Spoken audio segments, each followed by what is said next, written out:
প্রধান উপদেষ্টা ডক্টর মোহাম্মদ ইউনূস বলেছেন, তার সরকার ফেব্রুয়ারির প্রথমার্ধে একটি অবাধ, সুষ্ঠু, বিশ্বাসযোগ্য এবং উৎসবমুখর নির্বাচন অনুষ্ঠানের বিষয়ে দৃঢ় প্রতিজ্ঞ।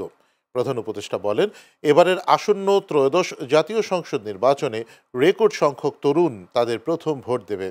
আজ রাষ্ট্রীয় অতিথি ভবন যমুনায় নেদারল্যান্ডসের আন্তর্জাতিক সহযোগিতা বিষয়ক ভাইস মিনিস্টার প্যাঙ্কেল গ্রোটেনহুইস সৌজন্য সাক্ষাৎ করতে এলে কথা জানান তিনি।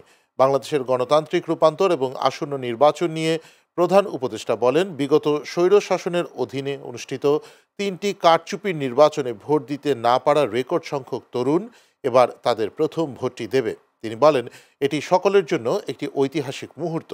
বৈঠকে আওয়ামী লীগের নির্বাচনে অংশ নিতে না পারার কারণ ব্যাখ্যা করে তিনি বলেন, আওয়ামী লীগের কার্যক্রম নিষিদ্ধ করা হয়েছে এবং নির্বাচন কমিশন তাদের নিবন্ধন স্থগিত করেছে।